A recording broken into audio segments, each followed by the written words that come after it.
ठीक है चलिए।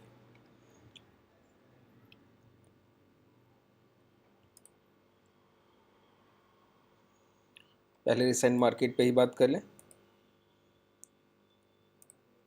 उसके बाद हम लोग आगे बढ़ जाएंगे। ठीक है, ये बैंक निफ्टी का चार्ट है। देखिए अभी पहले कॉन्सेप्ट को समझ लेते हैं। अभी जिस तरह से हम लोग प्राइजेक्शन को सीख रहे हैं, ठीक है, अभी हम लोग सिर्फ प्राइजेक्शन को सीख रहे हैं ना, तो अभी जिस तरह का हम लोगों का ट्रेडिंग स्टाइल रहने वाला है वो प्राइजेक्शन से रिलेटेड ही रहने वाला है। जो भी हम लोग ट्रेड करेंगे उसमें एक रिस्क के साथ हम लोग जाएंगे। ठीक है, रिस्क के साथ, हालांकि वो बहुत छोटा होगा और बहुत कम चांसेस होंगे कि हम लोग कोई रिस्क प्लान करके उसमें कोई एसएल ले पाएँ, क्योंकि हम लोग ट्रेंड के साथ होंगे, प्राइजेक्शन के साथ होंगे, तो बहुत कम चांसेस होते हैं कि कोई लॉस जाए। लेकिन हम लोग प्राइजेक्शन पे रिस्क की बात करते हैं तो रिस्क के साथ ही ट्रेड भी प्लान किया जाएगा। ठीक है, और आपको बताया जाएगा। ठीक है, अभी के जैसे प्राइजेक्शन की बात की जाए तो ये गिरता हुआ बाजार है, जिस तरह से हम लोगों ने बात की। ठीक है, 2 सेशन हो गए एक जैसे, 2 सेशन हो गए, अधिकतम 3 हो सकते हैं, मैक्सिमम 3 सेशंस एक जैसे प्राइजेक्शन के बिल्ड हो सकते हैं। ठीक है, गिरावट होती है तो 3 दिन, बाजार चलता है तो 3 दिन, अगर चलने के बाद कोई छोटा कंसोलिडेशन होना है, छोटा कंसोलिडेशन सबसे कम समय का, तो 3 दिन, क्योंकि प्राइस खुद का दोहराव 3 दिन से अधिक समय तक नहीं कर सकता। अगर प्राइजेक्शन में कहीं भी कंसोलिडेशन भी चल रहा है तो हर 3 दिन के बाद एक तब्दीली करके चलेगा। 3 दिन कंसोलिडेशन एक अलग तरह से होगा, अगले 3 दिन के कंसोलिडेशन का प्राइजेक्शन कुछ अलग होगा और अगले 3 दिन का कुछ और। अगर 1 महीने तक प्राइस एक कंसोलिडेशन जोन में रहता है तो हर 3 दिन के बाद कंसोलिडेशन प्राइस का बिहेवियर बदल जाएगा, लगभग। कभी कभी ये 2 होता है, अधिकतम हम लोग मैक्सिमम 3 डेज। ठीक है, तो जिस तरह का ट्रेड प्लान इंट्राडे में एज अ ट्रेडर हम लोग करते हैं तो उसमें सबसे पहली शर्त क्या होती है?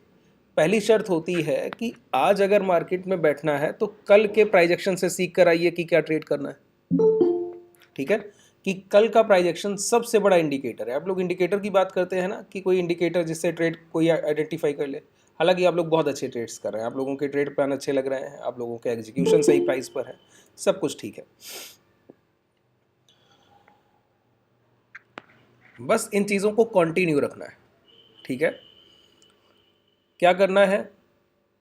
पिछले दिन के प्राइजेक्शन को देखना है और सारे प्राइजेक्शन सेटअप्स आपके माइंड में बिल्ड होने चाहिए कि कल क्या क्या हुआ था, कैसे सेटअप्स बने थे। उसके एक दिन पहले का भी देख लेना है, उसको भी याद रखना है, और उसके भी एक दिन पहले का। सबसे ज़्यादा वेटेज देना है कल के प्राइजेक्शन को, प्रीवियस डे प्राइजेक्शन को सबसे ज़्यादा वेटेज, उसके बाद उसके दिन पहले को, उसके बाद उसके दिन, 3 दिन अधिकतम मैक्सिमम। ठीक है, तो 2 कैंडल्स का फॉर्मेशन यहाँ पर हो गया। आज भी हम लोगों ने राइजिंग विक्स देखा। ठीक है, खुला और वो चलते हुए ऊपर की तरफ बढ़ा, चलते हुए ऊपर की तरफ गया। तो जब भी राइजिंग विक्स होता है प्राइस में एक एटलीस्ट मोमेंटम की संभावना रहती है।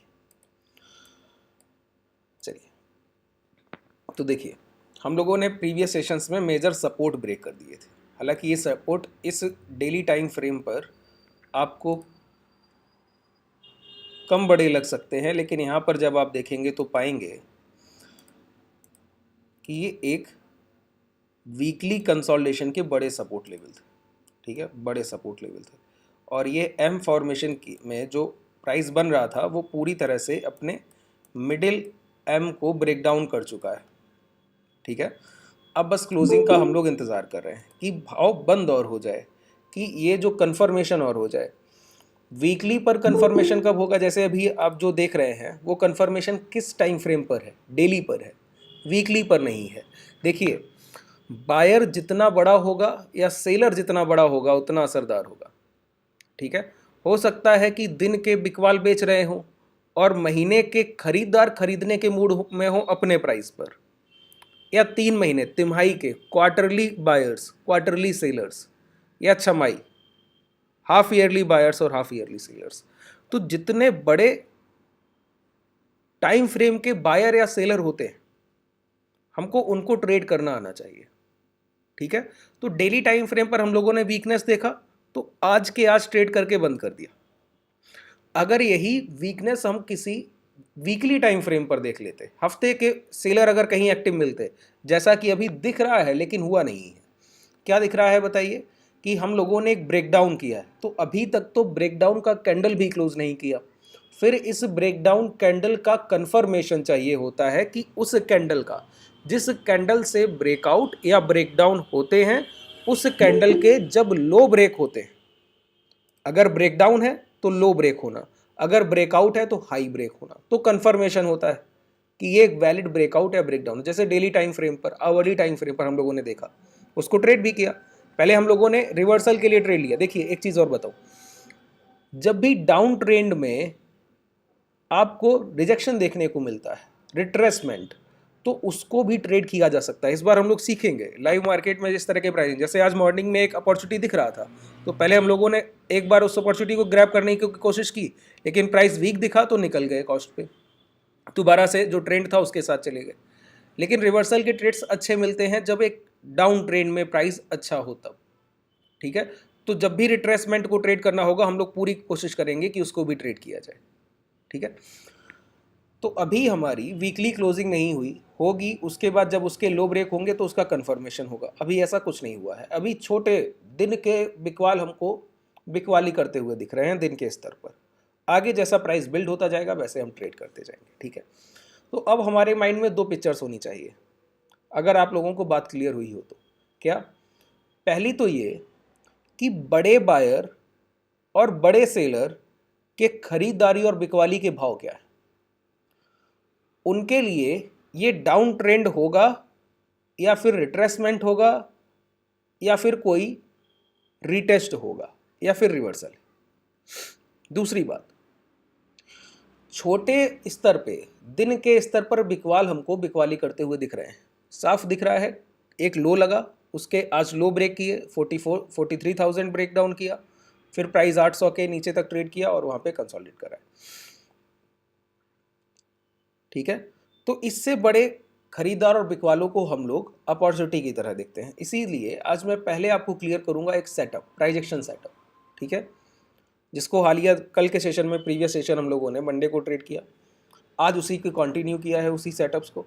आगे अगर प्राइजेक्शन इसी तरह रहा तो हम लोग और करेंगे। कल का सेशन और एक बिकवाली का अगर होगा तो होगा, और उसके बाद फिर कंसोलिडेशन हमको देखने को मिलेगा 1 से 2-3 सेशन। अगर प्राइस लौटना होगा तो कंसोलिडेशन नहीं देखने को मिलेगा, प्राइस दोबारा से लौट जाएगा, फ्राइडे की क्लोजिंग ऊपर करने की कोशिश करेगा, ठीक है। वीकली क्लोजिंग एक वीक क्लोजिंग करने की, कमज़ोर भाव की क्लोजिंग करने की कोशिश नहीं करेगा।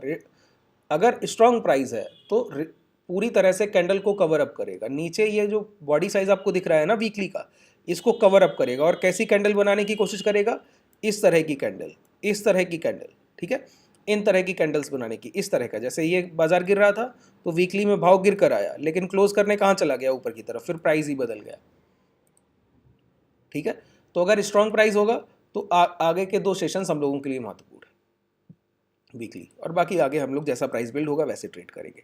देखिए, एक जब भी प्राइजेक्शन को हम लोग देख रहे हैं तो 2-3 रूल बिल्कुल क्लियर होने चाहिए। पहला तो ये कि पिछले 3 ट्रेडिंग सेशंस, उनके प्राइजेक्शन सभी को पता होना चाहिए, कि ये नोट डाउन होना चाहिए आपकी रूल बुक में, कि एकदम रटा होना चाहिए कि कल का प्राइजेक्शन, गिरावट कैसे हुई थी, एम फॉर्मेशन से प्राइस चला कैसे था, डोजी को ब्रेक करके, ये सारी चीज़ें बिल्कुल माइंड में होनी चाहिए क्लियर। दूसरी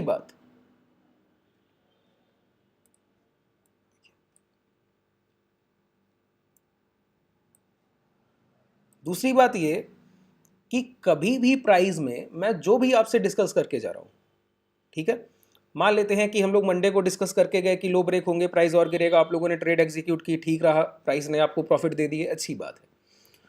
हो सकता है कि हम कुछ और मार्केट में डिस्कस करके जाएं, मार्केट के लिए, कल के लाइव सेशंस के लिए। अब मैं कल बाजार खुलने के बाद तुरंत आपका 10 बजे तो कोई सेशन कर नहीं रहा होगा, ना तो 11 बजे ना 12 बजे, लाइव मार्केट में तो आपका सेशन हो नहीं रहा है। और अगर लाइव मार्केट में प्राइस चेंज हो गया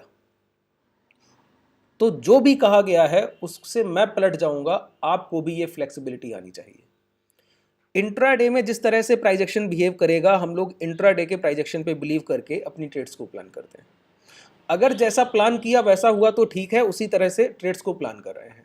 अगर प्राइजेक्शन ही बदल गया तो दो आपके पास चांसेस हैं।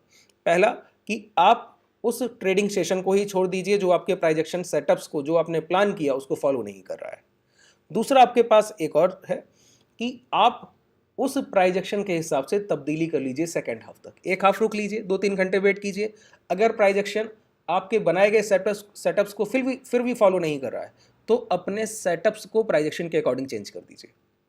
ठीक है, ये फ्लेक्सिबिलिटी, आपके सोच में लचीलापन होना चाहिए, माइंडसेट बिल्कुल क्लियर। क्योंकि हम लोग वही ट्रेड करते हैं जो देखते हैं, ना कि वो जो सोचते हैं। ठीक है, यही एक प्राइजेक्शन ट्रेडर का पूरी तरह से सबसे बड़ा रूल है। ये दो चीज़ें माइंड में क्लियर होनी चाहिए। सबसे पहले मैं थोड़ा सा क्रूड पे बात कर लूँ। आप लोग काफ़ी देर से मैसेज आ रहे थे आप लोगों के, 2 मिनट रुकिए, मैं बात कर लेता हूँ। पहली बात ये, भी शॉर्ट नहीं करना है। ठीक है, शॉर्ट नहीं करना है क्रूड में, शॉर्ट का भी ट्रेड प्लान नहीं करना है कोई भी। कब तक नहीं करना है? देखिए, मैंने वही कहा, अभी जो बात बताई ना, वही क्रूड के लाइव मार्केट से आपको क्लियर हो जाएगी। मैंने कहा कि छोटे स्तर के बिकवाल या खरीदार अपने छोटे स्तर पर खरीदारी और बिकवाली करते हुए आगे बढ़ते हैं, लेकिन उनसे बड़े स्तर के खरीदार या बिकवाल कहीं मिल जाएं तो वो फीके पड़ सकते हैं। मतलब उनके प्राइजेक्शन के सेटअप्स वहाँ पर वो अगर बिकवाली करना भी चाहें तो रुकना पड़ेगा, अब वेट करना होगा। जैसे प्रीवियस सेशंस हम लोग क्रूड ऑयल को इसी तरह शॉर्ट कर रहे थे, यहीं कहीं शॉर्ट प्लान करके गए।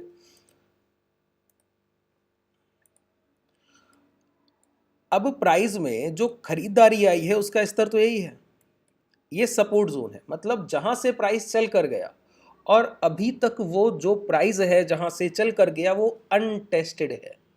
अनटेस्टेड का मतलब होता है जहां से प्राइस चल कर गया अभी तक दोबारा उस लेवल को चलने के बाद टच ना किया हो, अनटेस्टेड जोन। वहां पर पेंडिंग ऑर्डर्स इतने ज़्यादा होते हैं कि पहले हिट में तो प्राइस कभी उसको ब्रेक डाउन नहीं करेगा। ठीक है, पहले हिट में तो कभी नहीं करेगा। अगर वो पेंडिंग ऑर्डर्स, ब्लॉक ऑर्डर्स कहीं ज़्यादा हैं सेलिंग से, तो वो प्राइस को दोबारा रिवर्सल कर देंगे। ठीक है, तो दो बातें। पहली कि ये जो बायर है ये क्या घंटे का बायर है? ये घंटे का सेलर ज़रूर दिख रहा है। ये आवरली टाइम फ्रेम का बायर है? नहीं, ये आवरली से बड़े टाइम फ्रेम का बायर है। क्योंकि प्राइस आप देखेंगे, यहाँ पे देखिए,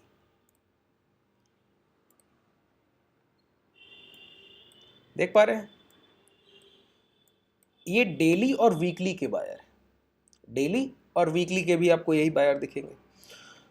तो अगर सेलर को इनको काटना है तो क्या करना होगा? वही थ्योरी है कि स्विंग हाई, जैसे आप बेचते हुए आए और आप पिछले किसी बड़े से बायर के पास पहुंच गए जहां तक आप पहुंचे नहीं थे, तो अभी आप पहुंच गए, तो अभी आप यहां से लौटे, इनको टच करने गए, तो आपका स्विंग हाई ये लग गया। अगर ये बायर इस स्विंग हाई को काटने में सफल रहे तो प्राइस रिवर्सल की तरफ, और अगर ये कंसोलिडेशन करके सेलर किसी भी तरह इस लो को ब्रेक डाउन कर दे तो आपका ट्रेंड डाउन ट्रेंड, जो बायर था वो काट दिया गया। तो अभी जब आप क्रूड ऑयल देख रहे हैं, ये प्राइस, ठीक है, यहां पे देखिए, ये सपोर्ट लेवल है, आप इनको टच करने आए। टच करने के बाद प्राइस क्या कर रहा है बताइए? प्राइस के स्विंग हाई, ये डोजी फॉर्मेशन देख रहे हैं, ये मान सकते हैं। ठीक है, ये तो आप ये मानिए कि जब तक प्राइस इस 7100 के लेवल को नहीं निकलता है और नीचे 6800 ये जो लो लगे हुए हैं इन लेवल्स को नहीं निकल रहा है और कंसोलिडेशन कर रहा है, तो ये इतना बड़ा जोन आपके लिए as a trader no trading zone है, नो ट्रेडिंग, पेशेंस का जोन। कि यहाँ पर बड़े बायर और सेलर ही लड़ रहे हैं जिन पर हम लोग भरोसा करके उनकी तरफ पैसा लगाते हैं। अब जब बड़े बायर सेलर में ही क्लियर नहीं है कि कौन कितना पैसा लगा सकता है, किसी का एबिलिटी नहीं देख पा रहे हैं, क्योंकि दोनों, एक बेच रहा है एक खरीद रहा है, उनके स्तर पे भाव है, तो एक तरफ पहले प्राइस को चलने दीजिए। ठीक है, ये क्लियर होने दीजिए कि हम सेलर के साथ हैं या बायर के साथ। अगर स्विंग हाई निकाल दिया तो हम बायर के साथ हैं, अगर स्विंग लो निकाल दिया तो हम सेलर के साथ हैं। फिर हम लोग अपनी ट्रेड प्लान करेंगे। तो किसी भी हॉट जोन के पास आके एक ट्रेडर को काल्मनेस में रहना आना चाहिए, शांति से बैठना, अपनी अपॉर्चुनिटी के लिए इंतज़ार करना। लेकिन मैं आपको बता दूं, थोड़ा एक्सपीरियंस के तौर पे कह सकता हूं, ये पॉजिटिव कंसोलिडेशन जैसा दिखता है। अगर आप गौर करेंगे ना तो ये पॉजिटिव कंसोलिडेशन जैसा दिखता है। ठीक है, और पॉजिटिव कंसोलिडेशन में उसके बावजूद एक बार नीचे की तरफ ये एसएल हंटिंग हो चुकी है, तो हो सकता है प्राइस इस जोन को निकले। तो जो छोटे ट्रेडर हैं 2 मिनट के टाइम फ्रेम के, अगर इस हाई को निकले, ये 7,910 के आसपास है, तो एक छोटा हिट प्राइस यहाँ तक दे देगा इस डोजी तक। तो छोटी छोटी ट्रेड्स प्लान कीजिए। मैंने क्या कहा, जब प्राइस किसी जोन को ट्रेड कर रहा है तो सिर्फ सपोर्ट रेजिस्टेंस, और सपोर्ट रेजिस्टेंस निकल भी रहा है तो छोटे ट्रेड प्लान करने हैं, ठीक है। तो ये लग रहा है कि प्राइस अभी ब्रेकडाउन बहुत जल्दी में नहीं करेगा, किसी हायर लेवल से या सेलिंग उठा कर लाए, तो उसके लिए भी उसको थोड़ा सा ऊपर चल के जाना होगा, ठीक है। तो इस तरह का प्राइजेक्शन है। तो ये जो लोग बिल्कुल नए हैं तो उनके लिए ये ट्रेडिंग जोन है ही नहीं, उनको यहाँ पे इंतज़ार करना है, कोई ट्रेडिंग प्लान यहाँ पे नहीं होना चाहिए। कब होगा, एक जोन को निकलिए, 2 मिनट के टाइम फ्रेम के ट्रेडर ट्रेड कर सकते हैं, सपोर्ट रेजिस्टेंस की थ्योरी को ट्रेड कीजिए छोटे समय पे, वही काम करेगी, ठीक है। चलिए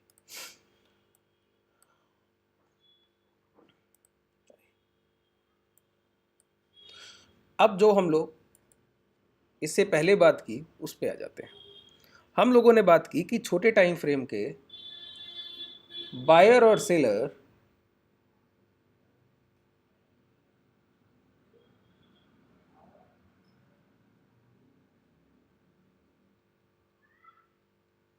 छोटे टाइम फ्रेम के बायर और सेलर्स में सेलर पूरी तरह से एक्टिव दिख रहा है, ठीक है, उनके हाथ में कमांड है, वो पूरी तरह से मार्केट को मूव कर रहे हैं। चलिए, लेकिन हमको क्या आना चाहिए, कंपैरिजन, तुलना करनी आनी चाहिए एक बायर इंस्टीट्यूशनल बाइंग और एक इंस्टीट्यूशनल सेलिंग के बीच, कि किस टाइम फ्रेम को हम ट्रेड कर सकते हैं। इसके लिए सबसे पहले हमको देखना होता है टॉप टू बॉटम अप्रोच की तरफ। टॉप टू बॉटम अप्रोच क्या कहती है बताइए, कि अगर आपको कुछ भी ट्रेड करना है तो सबसे पहले सबसे बड़े बायर या सबसे बड़े सेलर को देखिए, जो भी आपके पास उपलब्ध है। तो अभी तक हम लोग मंथली टाइम फ्रेम, महीने के खरीदार और बिकवालों को बहुत वरीयता देते हैं, उनको सबसे आगे रखते हैं, क्योंकि हम लोग इंट्राडे ट्रेडिंग करते हैं और स्विंग ट्रेडिंग को प्लान करते हैं, ठीक है। तो देखिए मंथली टाइम फ्रेम, ठीक है, मंथली टाइम फ्रेम अगर देखेंगे तो बहुत क्लैरिटी आपके माइंड में आ जाएगी। हुआ क्या है, हुआ ये है कि ये एक ब्रेकआउट लेवल था, देख पा रहे हैं, 41,800 के आसपास के हाई लगाकर मार्केट ने एक लो लगाया नियर बाई 32,000, 32,000 के आसपास, और फिर ब्रेकआउट करने गया, फिर ब्रेकआउट डन भी हुआ, लेकिन ब्रेकआउट वैलिड नहीं हुआ। जिस कैंडल से ब्रेकआउट हो उस कैंडल के जब तक हाई ब्रेक नहीं होते तब तक किसी भी ब्रेकआउट को हम लोग वैलिड नहीं मानते। हाँ, ये छोटे टाइम फ्रेम, भारत जी इस पे बात करते हैं, ठीक है। ये ब्रेकआउट जो हुआ ये वैलिड नहीं हुआ, लेकिन जब एक बार एसएल हंटिंग के बाद दोबारा से प्राइस गया तो प्राइस ने इसके हाई ब्रेक किए, तो ब्रेकआउट वैलिड हुआ। अच्छा, एक वैलिड ब्रेकआउट के बाद किस तरह से प्राइजेक्शन का बिहेवियर होना चाहिए, इस पे पहले बात कर लेते हैं। होता क्या है देखिए,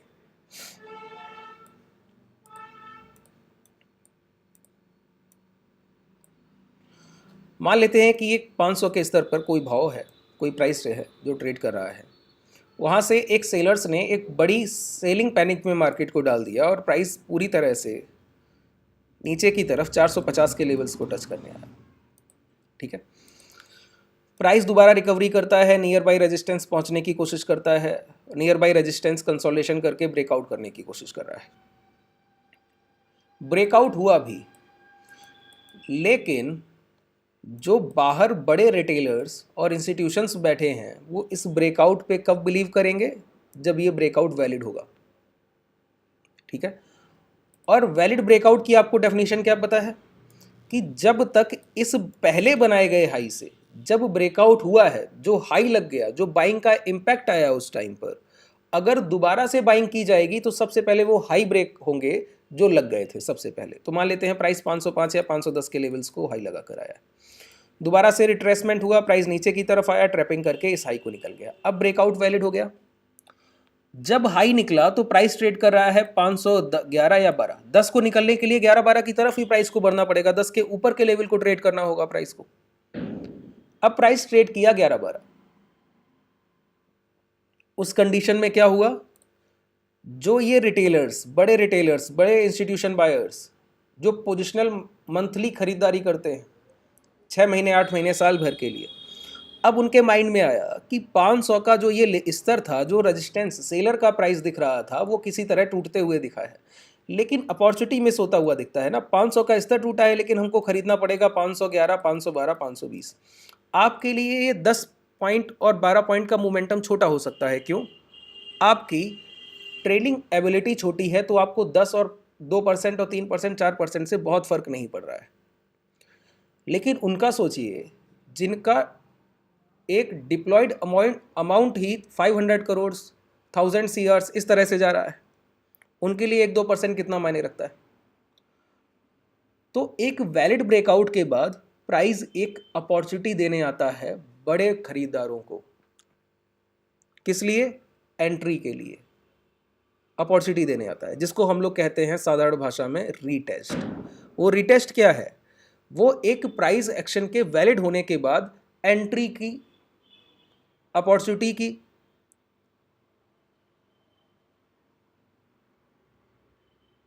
अब अगर प्राइस किसी भी तरीके से 500 की तरफ लौट रहा है, इसका मतलब है खरीदारों को खरीदारी के लिए मौका देने आया है, अपॉर्चुनिटी मिल रहा है। अब बायर्स इसको ग्रैब करेंगे। इसका मतलब है कि जब भी प्राइस दोबारा से नीचे की तरफ लौटेगा, तो एक चीज़ क्लियर है, हमको ना बाइंग दिख रही है ना सेलिंग। हम लोग से पूरी तरह से प्राइस एक्शन पे डिपेंड है। हमको सिर्फ चार्ट दिख रहा है, कैंडलस्टिक्स दिख रही हैं, बाकी कुछ नहीं। वॉल्यूम्स को हम लोग प्लान कर सकते हैं, उनको देख सकते हैं, ट्रैक कर सकते हैं, एवरेजेस को, औसत को देख सकते हैं। इसके अलावा कोई और चारा है हम लोगों के पास नहीं है। इंस्टीट्यूशंस बायर खरीदारी करेंगे, हमको बताकर नहीं करेंगे, हमको आइडेंटिफाई करना होगा, पहचानना होगा। तो पहचान क्या है कि अपॉर्चुनिटी को ग्रैब किया जा रहा है या नहीं। तो गिरते हुए प्राइस में एक चीज़ क्लियर है, प्राइस कभी भी गिरावट के बाद 500 के नीचे नहीं जाएगा। अगर अपॉर्चुनिटी को ग्रैब करने के लिए ये रीटेस्ट ही है, अगर खरीदारी की अपॉर्चुनिटी ही दी जा रही है, तो 500 के नीचे नहीं भाव को आने देना चाहिए। अगर आ रहा है 500 की तरफ, तो 499 तक टच करके भी निकल जाएगा, रिवर्स हो जाएगा वहाँ से। खरीदारों ने पकड़ ली है, वो उस लेवल पे खरीदने को तैयार है। क्लियर होगा? इसी तरह अब जो कॉन्सेप्ट बताया है, मुझे लगता है सभी को लगभग क्लियर होगा।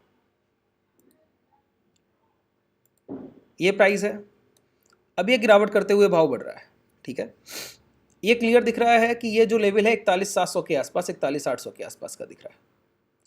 तो मैंने आपसे कहा कि कभी भी कोई भी प्राइस अगर आपको 600, 650, 700 इस तरह से दिख रहा है, तो near by double digit price जो 500 का मल्टीपल हो, 500 का मल्टीपल हो, उसको देखने की कोशिश करते हैं। तो 41,500 से थोड़ा सा नीचे रखिए। सबसे ज़्यादा ओपन इंटरेस्ट कहाँ मिलने वाला है? ओआई। सबसे ज़्यादा सेलर कहाँ बैठा होगा? किस स्ट्राइक प्राइस पर होगा? 41,500 के पुट स्ट्राइक प्राइस पर होगा। और जब प्राइस 41,700 के आसपास पहुंचेगा और वो देखेगा कि ये जो प्राइस है ये रिटेस्ट का प्राइस है, तो जो बड़े सेलर हैं, सेलर का मतलब क्या होता है? क्लियर है ना? ऑप्शन सेलर, जो फ्यूचर्स को शॉर्ट कर रहा है, जो स्ट्राइक प्राइजेस को शॉर्ट कर रहा है, वो अगर ओपन इंटरेस्ट बढ़ा रहा है, इसका मतलब है वो किसी प्राइजेक्शन में बहुत ज़्यादा बिलीव कर रहा है।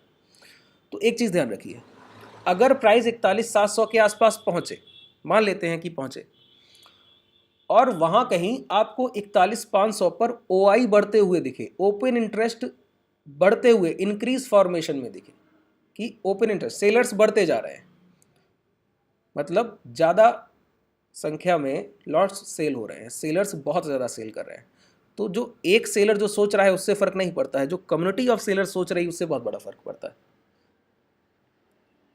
दूसरी बात, अभी आप लोगों ने देखा कि मार्केट क्या कर रहा है, सेलर्स को बहुत पेन दे रहा है, जो कि होना नहीं चाहिए, क्योंकि वही सबसे बड़ी लिक्विडिटी लाकर मार्केट को दे रहा है। एक स्ट्राइक प्राइस को सेल करने का सबसे बड़ा जो अमाउंट है वो सेलर ही पे कर रहा है, बायर नहीं कर रहा है। अब किसी भी कंडीशन में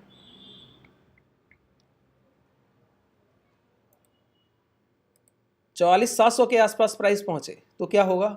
अभी आपने देखा 44,500 के लेवल मंडे को ब्रेक डाउन हुए, तो सेलर्स को सबसे ज़्यादा मैक्स पेन किसको था? सेलर को, क्योंकि उनका ओआई जो बिल्ड था उनको अनवाइंडिंग करनी पड़ी और नीचे के लेवल पे शिफ्ट होना पड़ा।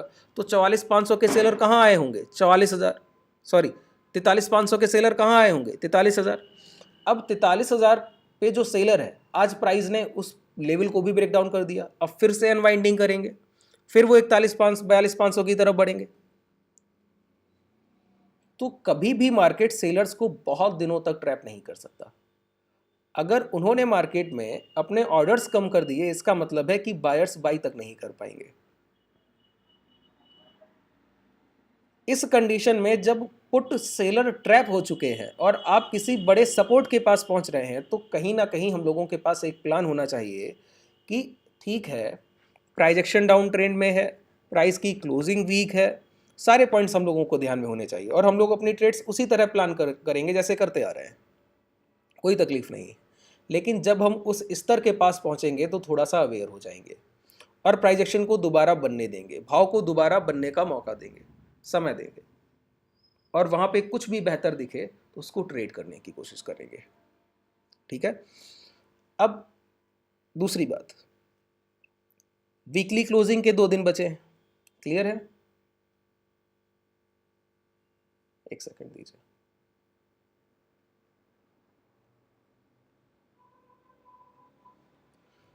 वीकली क्लोजिंग के 2 दिन बचे हैं और मंथली क्लोजिंग के अगर आप देखें 25, 26, 27, मुझे लगता है 4 सेशन आपको मिल जाएंगे, 4 से 5, इससे ज़्यादा सेशन नहीं मिलेंगे मंथली क्लोजिंग में भी। 4 सेशंस तक, 2 वीकेंड के निकल जाएंगे सेशन, 3 से 4 सेशन, 4 सेशन, तो 4 सेशन मिले। 2 दिन प्राइस गिर चुका है, हम लोग ट्रेड कर रहे हैं 42,800 के आसपास। अगर 3 सेशंस तक प्राइस को गिरना है तो कल एक सेशन और रह गया। आज अगर हाई से हम लोग गिरावट देखें,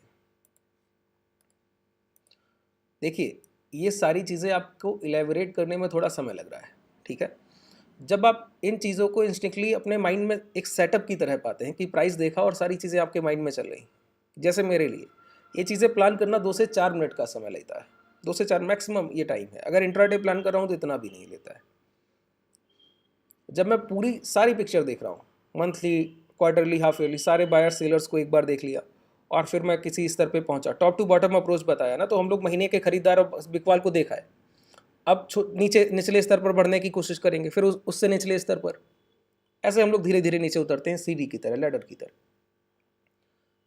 तो मैं ये सारी चीज़ें आपको इसलिए बता रहा हूँ कि आप एक बार इन माइंड सेट को बिल्ड कर लीजिए कि सोचा कैसे जाता है, प्राइस ट्रेड्स को प्लान कैसे करते हैं। फिर आप पाएंगे, अगर 2-3 महीने आप प्रैक्टिस करते रहे इसी तरह, तो आप पाएंगे कि ये बहुत जल्दी ट्रेड प्लान्स आपके माइंड में ट्रिगर करते हैं, सारी चीज़ें एक साथ। अब होता क्या है, आपने गिरता हुआ भाव देखा और मैंने कहा ट्रेंड के साथ चलना है, तो आप पूरी तरह से ट्रेंड के साथ हैं। दूसरा पिक्चर आपके माइंड में आ ही नहीं रहा कि रुकना कहाँ पर है, ठीक है। तो हम लोग ये देख रहे हैं कि अगर डाउन ट्रेंड मान लेते हैं कल भी चलता रहा, अगर हुआ तो आज के लो ब्रेक होंगे तो और गिरावट होगी। अगर मॉर्निंग के पहले आधे घंटे में ही लो ब्रेक हो गए तो गिरावट की पॉसिबिलिटी कम हो जाएगी। सारी चीजें क्लियर है ना। आज मार्केट ने जब ब्रेकडाउन किया तो कब किया, पहला घंटा था क्या? नहीं। इसीलिए कहता हूं डेली कैंडल की शुरुआत जब होती तब ब्रेकडाउन नहीं होना चाहिए, थोड़ा रुक कर होना चाहिए। कोई भी बड़े लेवल्स के, अब आज का जो लो लगा है, कल बाजार खुलते ही उसको ब्रेकडाउन कर दे, एक अच्छा प्राइस नहीं है वो, वेट कीजिए, वो लौट जाएगा, आपको ट्रैप कर जाएगा। क्योंकि किसी भी कैंडल का शुरुआती समय ट्रस्टेबल नहीं होता है, उस पर भरोसा नहीं करते। कैंडल का लास्ट हाफ, पहला एक 5 मिनट का कैंडल है, 1-2 मिनट गुजर जाने दीजिए, सेकंड हाफ पे बिलीव कीजिए, आखिरी के 2-2.5 मिनट पर बिलीव कीजिए। कोई कैंडल आप देखेंगे 4 मिनट तक वो डाउन बना रहा, एक रेड कैंडल दिखाता रहता है, और जब क्लोजिंग करने जाता है आखिरी के 1 मिनट में पूरा रिकवरी कर देता है। जैसे अभी आप देखिए ये कैंडल क्रूड का जो भी बना, जिससे मैं कह रहा हूं कि ये बिकवाली का कैंडल नहीं है, बिकवाली नहीं कर सकते। एक प्राइस एक्शन को ही देखकर कह रहा हूं, इसके अलावा कोई और सोर्स है क्या? नहीं, प्राइस एक्शन को देखकर, बस इस कैंडल को देखकर। अब ये कैंडल आप जरा गौर कीजिए, मैं इस कैंडल के हाई लो मार्क कर दूं और इस कैंडल का अब आप टाइम देख लीजिए, गिरावट की पॉसिबिलिटी वैसे ही बहुत कम थी। इस कैंडल के टाइम देख लीजिए, लिखा है 20, मतलब 8 बजे का कैंडल है। 8 बजे जब कैंडल का कहीं टाइम लिख कर आता है ना, नीचे लिखा है 20, तो 8 बजे का मतलब होता है वो शुरुआती समय दे रहा है, ना कि क्लोजिंग का टाइम। जब कैंडल ओपन हुआ वो टाइम दे रहा है, जैसे इस पे 21 लिख कर आ रहा है, तो ये 9 बजे शुरुआत हुआ है कैंडल का, ना कि बंद हुआ है, ठीक है। तो इस पे 20 लिखा है, तो 8 बजे से 9 बजे के बीच का प्राइस एक्शन इस कैंडल में होगा। हम लोग ज़रा देख लेते हैं छोटे समय पे जाके कि प्राइस पहले हाफ में गिरा होगा और रिकवरी लास्ट के हाफ में हुई होगी। देखिए ये प्राइस, ठीक है,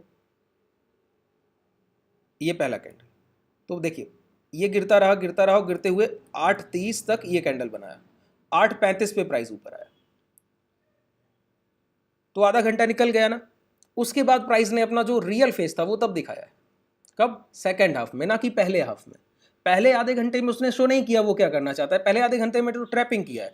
8:30 का कैंडल ही यही है, 8:30 का कैंडल ये है, 35 पे क्लोज किया, 35 पे ये कैंडल खुला ग्रीन वाला जो इसको इंगल्फ करता हुआ दिख रहा है, उसने ऊपर जाके क्लोज किया। यहाँ पर सेलर को सेलिंग दिखाया गया, ये लेवल ब्रेकडाउन दिखाए गए, ये जो लेवल देख रहे हैं ये ब्रेकडाउन दिखाए गए, और नेक्स्ट कैंडल में पूरी तरह से एसएल हंटिंग कर गया।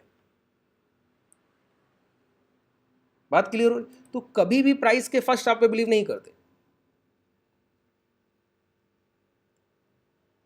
सेकेंड हाफ पे बिलीव करते।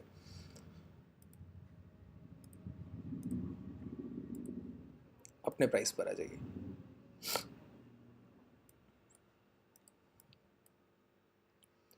अब जरा जो हम लोग प्लान करके आए, जो हम लोग बड़े टाइम फ्रेम पर देख के आए हैं, एक बार उसको रीचेक करते हैं कि जैसे जब मार्केट इस स्तर को निकला था, इस स्तर को यहाँ से निकला जब मार्केट इस स्तर को, तो हम लोगों ने कहा कि आसानी से शॉर्ट कर सकते हैं, बस लो ब्रेक हो शॉर्ट कर सकते हैं, कोई तकलीफ नहीं है। यहाँ भी हम लोगों ने शॉर्ट का पोजीशन प्लान किया, आज भी हम लोगों ने शॉर्ट का पोजीशन 43,500 का प्लान किया, और इसी तरह आगे भी करने की कोशिश करेंगे। लेकिन अब ये देखिए कि गिरावट कितनी तेज हो सकती है, अगर गिरेगा तो किस स्तर तक, तो डेली टाइम फ्रेम पर आइए। अब आपको छोटे स्तर पर बिकवाल और खरीदार देखने हैं कि जैसे अगर प्राइस और गिरा तो अगले सपोर्ट लेवल ये देखिए 4 दिन का कंसोलिडेशन ही पड़ा है, देख पा रहे हैं? तो 200-400 पॉइंट गिरेगा, फिर ये बायर्स रोकेंगे, इंस्टेंटली एक बार तो रोकेंगे, थोड़े समय के लिए, भले 5 मिनट के लिए रोकें, रुकावट की तो वजह बनेंगे ना। मान लेते हैं इस लेवल को भी निकलता है, इस लेवल को निकलने के बाद ये देखिए डब्ल्यू फॉर्मेशन के ये ब्रेकआउट पड़े हुए हैं, तो प्राइस अब गिरेगा, लेकिन हर बार उसको सपोर्ट का एक सामना करना पड़ेगा। लोअर लेवल पे, हर लेवल पे सपोर्ट पड़ा हुआ है, और ये कब तक है गौर कीजिए, ये होगा आपको मिलेगा 41,700, जो आप बड़े टाइम फ्रेम पर लेवल देख कर आए हैं। देखिए ये प्राइस देखिए, लास्ट प्राइस जैसे ही 41,700 निकलेगा, आपको इसके बाद यहाँ तक कोई सपोर्ट दिख ही नहीं रहा है, फिर उसके बाद सीधा 41,120 और सीधे लेवल सी है 40,000 की तरफ। बात क्लियर हो रही? तो जहां पे प्राइस पूरी तरह से क्लीन हो वहां पे ट्रेड प्लान करते हैं। अब हमको छोटे छोटे ट्रेड प्लान करने पड़ेंगे, 200-300 पॉइंट मिलेगा, 400 पॉइंट मिलेगा, लेकिन हम उसको भी नहीं छोड़ेंगे, अगर मिला तो नहीं छोड़ेंगे, ठीक है? तो इसलिए हम लोगों ने पहले से अवेयरनेस प्लान कर ली कि शॉर्ट कर रहे हैं तो पूरी तरह से उस मद में खो नहीं जाना है कि शॉर्ट में पैसा बन रहा है तो बनता ही रहेगा, ऐसा कोई ज़रूरी नहीं है। एक लेवल तक हम लोगों ने एक बड़े सपोर्ट लेवल को ब्रेक कर दिया था, तो वो ट्रेंड हमको उसका इम्पैक्ट देखने को मिला, ठीक है? अब वो impact near by support untested zone के पास पहुंच रहे हैं। ये जोन कई बार टेस्ट हो चुके थे, कई बार टेस्ट हुए थे ये जोन, और यहाँ पे बायर्स बहुत अच्छा प्राइस एक्शन दिखा रहे थे, तो हम लोग सोच रहे थे किसी तरह स्विंग हाई निकाल दे तो हम लोगों को एक लेवल मिल जाए। हम लोगों ने औसत रूप से बायर सेलर को देखा, कई सारी चीज़ें प्लान की, लेकिन सेलर्स अपनी तरफ प्राइस ले गए, तो हम लोग सेलर्स के साथ।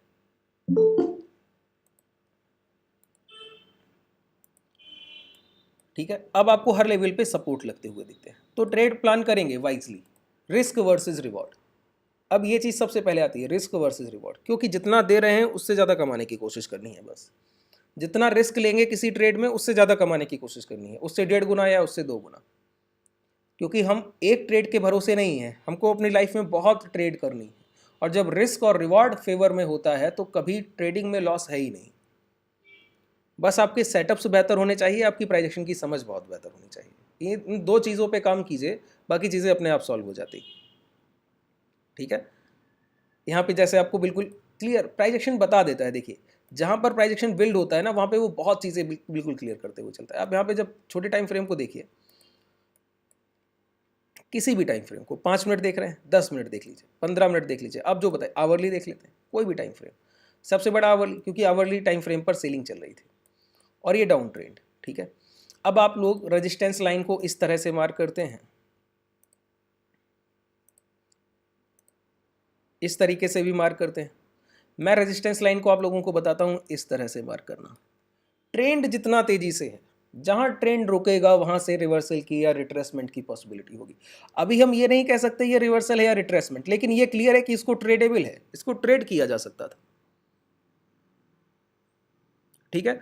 ये नहीं कह सकते ये रिवर्सल है या रिट्रेसमेंट, लेकिन इतना कह सकते हैं कि ये ट्रेडेबल था। क्यों? एक ट्रेंड का इम्पैक्ट खत्म हो गया। ट्रेंड क्या होता है? जैसे गिरावट चल रही हो, बहाव, वही ट्रेंड है।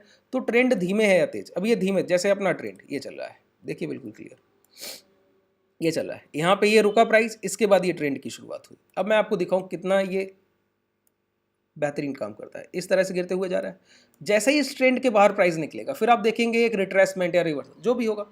अब ये हर जगह आपको मिलेगा। यहाँ से देखिए ये ट्रेंड चल रहा है, ये यहाँ खत्म हुआ, प्राइस ने एक दिया, ये यहाँ खत्म हुआ, प्राइस ने दूसरा मोमेंटम दिया, ये ट्रेंड यहाँ खत्म हुआ, प्राइस ने मोमेंटम दिया। आप जहाँ से बताएंगे, ये जो सिंपल लाइन होती है ना, अब एक रेजिस्टेंस देखिए, ये जो लाइन है रेजिस्टेंस और सपोर्ट के लिए, इसमें आपको एक अकड़ नज़र आती है। अकड़ समझते हैं कि उसको आप फ्लेक्सिबिलिटी नहीं रख सकते, उसको खुद की तरह से तोड़ मरोड़ नहीं सकते, ठीक है। अगर इस लाइन को आप उठा रहे हैं ट्रेंड की तरह, तो ये ट्रेंड को इस तरह ले जाएगी, इस तरह। अब आप इसको चाहें कि इस तरह घुमा कर ले जाएं, घुमाव के साथ नहीं संभव है, पॉसिबल ही नहीं। ट्रेंड आपको बिल्कुल क्लियर दिखना चाहिए। अब वो ट्रेंड को दूर से दिखा रहा है और आप ज़्यादा पास ले जाइए कि जैसे ये लाइन है, अब मैं इस ट्रेंड के साथ ले जाना चाह रहा हूँ, तो ट्रेंड यहाँ पे खत्म नहीं हो रहा है, ट्रेंड यहाँ तक जा रहा है। तो जब आप इस तरह से प्लान करेंगे तो ये जो गिरावट है इसको भी मेजर करते हुए ले जा सकते हैं। फिर दिखेगा कि यहाँ पे प्राइस रुक गया है। इसीलिए मैंने कहा कि जब भी डाउन ट्रेंड में प्राइस होता है तो उसके रिट्रेसमेंट भी बड़े होते हैं। हम लोग उसको भी इस बार ट्रेड करना सीखेंगे कि कैसे उसको ट्रेडेबल बनाते हैं, ठीक है। सिंपल लाइन सपोर्ट और रेजिस्टेंस के लिए, ठीक है। अभी जैसे रेजिस्टेंस प्लान करना है तो इसी ट्रेंड के साथ गिरते जाइए, जहां पे ट्रेंड रुकेगा ना वहां से एक रिट्रेसमेंट या रिवर्सल कुछ ना कुछ प्लान करेगा। कर्व टूल यूज कर सकते हैं, बिल्कुल कर सकते हैं, लेकिन एक लाइन, मैं कभी भी प्राइस पे आपको कोई भी टूल सिर्फ एक इस लाइन के अलावा, इस पेंसिल टूल के अलावा कुछ भी यूज करते हुए आपको नहीं दिखूंगा। ना ही कोई दूसरा एवरेज होगा, एवरेज देखूंगा तो हटा दूंगा, आरएसआई देखूंगा तो हटा दूंगा, वॉल्यूम देखूंगा तो हटा दूंगा। बस देख लिया, एक बार नज़र रख ली। जैसे अभी का अपना जो मार्केट है, अगर आप पीसीआर डेटा चेक करें जाके, अगर आप डेटा की बात करते हैं, पीसीआर डेटा चेक कीजिए, पुट कॉल रेशियो कुछ भी चेक कीजिए, तो आपको आरएसआई चेक कीजिए, ओवर सोल्ड मार्केट दिखाता है, ओवर सोल्ड बाजार है। लेकिन मैं आपको बताऊं, यहाँ पे एजम्पशन आती है कि ज़्यादा बिकवाली हो गई है तो चलने लगेगा। नहीं, तब तक नहीं चलेगा जब तक प्रीवियस हाई ना, स्विंग हाई ना निकाल दे। कमज़ोर भाव और कमज़ोर होता है, गिरते हुए को सब गिराना चाहते हैं और चलते हुए को सब चढ़ाना चाहते हैं, कोई नहीं रोकना चाहता।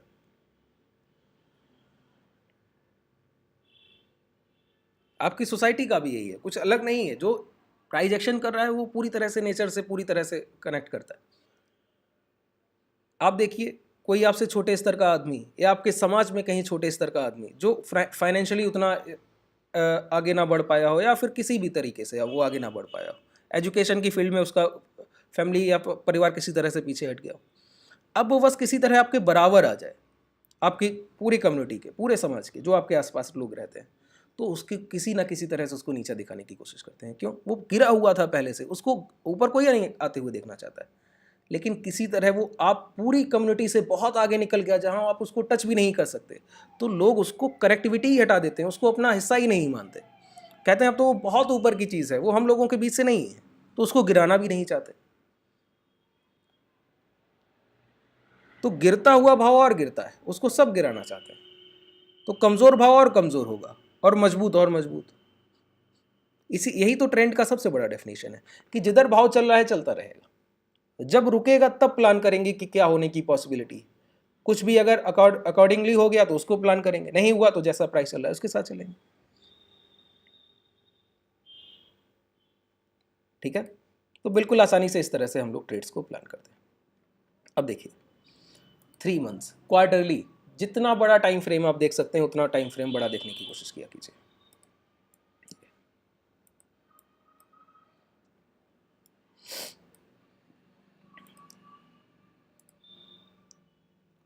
ये सबसे बड़ी सेलिंग दिखाई दी, देख पा रहे हैं? क्वार्टरली सबसे बड़ा टाइम फ्रेम है एक तरह से देखा जाए। अब छमाही का समय देखने का मतलब है आप 25-26 सालों के लिए ट्रेड प्लान कर रहे हैं, ठीक है। तो क्वार्टरली एक ऐसा टाइम फ्रेम है कि जिस पर आप इन्वेस्टमेंट को बहुत अच्छे से प्लान करते हैं 10 से 15 साल के लिए। यही वो टाइम फ्रेम है जिससे मैं आपको टारगेट बैंक निफ्टी और निफ्टी के लिए इतने बड़े बड़े टारगेट बता रहा हूँ कि 24,000 जाएगा, 26-27,000 तक जाएगा। बिल्कुल क्लियर है, वो दिखता है टाइम फ्रेम पर, क्लियर हो जाता है। देखिए, एक साधारण अप ट्रेंड में प्राइस जो था उसमें एक बड़ा पैनिक अचानक से लाया गया। अब सोचिए, ध्यान से सुनिएगा, जो गैप डाउन की थ्योरी एक ट्रेंडिंग मार्केट में, वही यहाँ पर काम करती है। कैसे? इस प्राइस ने क्या किया था कोविड में, वो आपको क्लियर हो जाएगा। इस तरह से प्राइस चल रहा है, ठीक है। अब जो इस स्तर से प्राइस इस स्तर तक गया तो बीच में कुछ खरीदार छूट गए जो इस स्तर पे खरीदने को इंटरेस्टेड थे, लेकिन प्राइस गिरा तो वो सोच रहे थे यहाँ तक गिराएगा तो खरीदारी कर लेंगे। प्राइस पहले लौट गया, अब ट्रेंड में है ना, हाई ब्रेक कर दिया। उन्होंने सोचा चलिए पिछली बार जहाँ से लौटा वहाँ खरीद लेंगे, प्राइस ने फिर से हाई ब्रेक कर दिया। उन्होंने सोचा अब यहाँ पर आया ना, अब की बार आ जाए तो खरीद लेंगे। प्राइस ये हाई ब्रेक करके निकला तो एक नया हाई लगाने निकल गया। अब वो इस अपॉर्चुनिटी के इंतजार में बैठे। तो हर जगह बायर छूटता जाता है। एक अप ट्रेंड में बायर्स जो है वो छूटते जाते हैं, जो प्लान तो कर रहे थे खरीदारी लेकिन कर नहीं पाए क्योंकि भाव महंगे हो गए, चीज़ें महंगी हो गई। अचानक से एक समय आया कि प्राइस ने बहुत बड़ा डिप लिया और इतना बड़ा एक करेक्शन कर दिया अचानक से। अब सोचिए, जो यहाँ खरीदना प्लान कर रहे थे, यहाँ कर रहे थे, यहाँ कर रहे थे, और निचले स्तर पे जो नहीं खरीद पाए, वो हर सभी बायर्स जो इंतज़ार कर रहे थे 7-8-10 सालों से, उनको एक मौका मिला। कितना बड़ा लिक्विडिटी आपने देखा। सितंबर में अगर आपको डेटा याद हो तो 16,000 करोड़ की SIP चल के गई हैं म्यूचुअल फंड में, हम लोगों की तरफ से, रिटेलर्स की तरफ से। ये हाईएस्ट एवर अमाउंट है, इससे ज़्यादा SIPs कभी नहीं चली बाजार में। तो ये जो DII खरीदारी करते हुए दिखती है, हम लोगों का पैसा है, हम लोगों का फाइनेंशियल इंटरेस्ट इतना बढ़ गया है जो इससे पहले कभी नहीं देखा गया।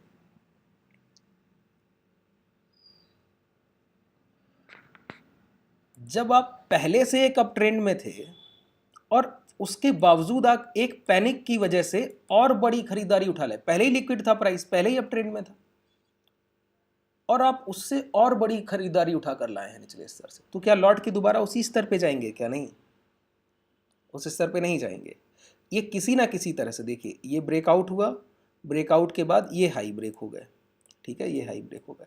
तो प्राइस अगर बहुत वर्स्ट कंडीशन आई तो 40,000, मैं कहता हूँ बहुत वर्स्ट कंडीशन आई तो 34-35,000, इससे बड़ी कोई तकलीफ मार्केट में नहीं हो सकती। इसीलिए कहता हूँ कि ये, इसको जितनी भी गिरावट अगर होती भी है आगे, तो इसको अपॉर्चुनिटी की तरह देखिएगा, ना कि फियर की तरह, डर की तरह नहीं देखना है। समझिए मौका मिल रहा है खरीदारी का। जो स्टॉक आपके सामने पिछले 6-8 महीनों में इतने महंगे हो गए, लिस्ट बनाकर रख लीजिए। टाटा मोटर जैसे स्टॉक, हीरो मोटो जैसे स्टॉक, रिलायंस, ICICI, जो भी आपको खरीदने को मिले, फंडामेंटल रिच हो, और बाकी कंपनीज के ऊपर छोड़ दीजिए। IRFC, हुड को देखिए 90 के हाई लगा कर आया, OFS निकल कर आया, ऑफर फॉर सेल दिया गवर्नमेंट ने उसके लिए। तो जितने ये आपको फंडामेंटल रिच स्टॉक दिखते हैं जो 2 गुने 3 गुने 4 गुने हो गए, SJVN है, ये सारे स्टॉक, अगर बाजार गिरा तो सीधी सी बात है करेक्टिव मोड में वो भी आएंगे। प्रॉफिट बुकिंग सबसे बड़ा जो मोमेंटम आया वहीं उन्हीं इंडेक्स में सबसे बड़ी दिख रही है। आपको लार्ज कैप में कोई बहुत बड़ी प्रॉफिट बुकिंग नहीं दिखेगी। HDFC ने 1500 के लेवल भी नहीं तोड़े। BSE 1800 के आसपास ट्रेड करता हुआ स्टॉक, आप देखिए आज भी 4% से मुझे लगता है आसपास कहीं ट्रेड कर रहा होगा। वेल्पसन इंडिया मुझे लग रहा है आज क्लोज किया है 140-42। तो जो उस समय नहीं चले वो अभी पूरी तरह से चले। BSE तो लगातार चल रहा है। तो जहाँ भी अपॉर्चुनिटी मिले उनको छोड़ना नहीं, ठीक है। PSUs हो, बिल्कुल नहीं छोड़ना है। IOB को छोड़िएगा, PSUs बैंक्स में। IABU को इसलिए छोड़िएगा, उसमें 99% स्टेक जो है वो गवर्नमेंट का है।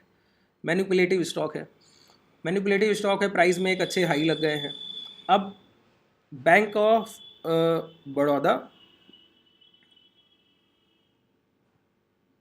IOB, SBI सबसे बड़ा केयर टेकर है, सबसे ज़्यादा अकाउंट्स उसके पास है, सेविंग अकाउंट्स और करंट अकाउंट्स। कासा रेशियो देखा कीजिए बैंक्स का, current account saving account ratio बहुत फायदेमंद होता है। मार्केट कैपिटल नहीं देखते हैं बैंक्स का, फंडामेंटल पे क्लास करूंगा, ये सारी चीज़ें क्लियर करूंगा। तो IOB का स्टेक प्लान कर रहा है गवर्नमेंट बेचने का, क्योंकि उसमें एक लिक्विडिटी ला सके और मैनिपुलेशन कम हो जाए, बंद हो जाए किसी तरह। तो 99% वो राष्ट्रपति के नाम पर रजिस्टर्ड है पूरा उसका स्टेक। तो अगर 10-20% भी बेचेगी ना सरकार, तो समझ लीजिए कि एक अच्छा करेक्शन देखने को मिल जाएगा, लोअर लेवल पे खरीदारी का मौका मिल जाएगा, ठीक है। तो वो 20-22 के आसपास अगर भाव मिले तो वो एक अच्छा भाव होगा। अब जिस तरह का वो प्राइस है, एक अच्छा प्राइस है हायर लेवल पे वो। तो बाकी सारे बैंक्स, IDFC समझिए कि जिस लेवल पे मिले वो लेवल खरीदने के लिए सही। PNB जिस स्तर पे मिले सब स्तर सही। 40 तक खरीदारी कीजिए, 35 तक खरीदारी कीजिए, मिल जाए तो बेहतर, ठीक है। तो अगर गिरता है 3 मंथ्स टाइम फ्रेम से तो उसको हम लोग देखेंगे। हालांकि अभी जिस तरह से हम लोग ट्रेड प्लान को देखते हैं तो एक इन्वर्टेड हैमर के हाई निकलते हैं तो वो सबसे बड़ा सपोर्ट लेवल होता है जब भी बाजार गिरता है और वो अनटेस्टेड हो। तो ये जो इन्वर्टेड हैमर, ये जो प्राइस जहाँ पहुँच रहा है, ये लेवल देख पा रहे हैं, ये भी 41,800 राउंड फिगर वही प्राइस आ रहे हैं जो हर टाइम फ्रेम पर आपको दिख रहे हैं। तो ये मल्टीपल सपोर्ट लेवल है 41,700-800 के आसपास। इसके नीचे प्राइस तभी निकलेगा जब दोबारा से प्राइस एक्शन को बिल्ड करना होगा, सेलर्स को नई सेलिंग करनी होगी।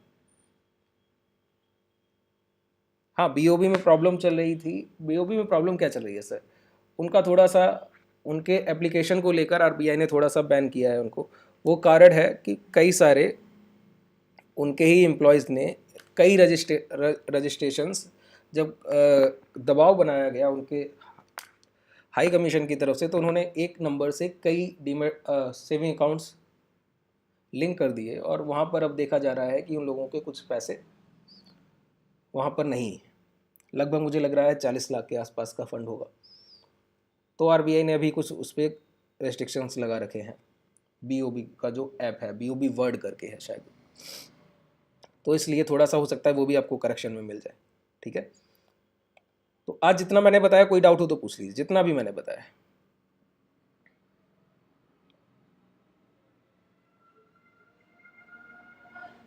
क्लियर है?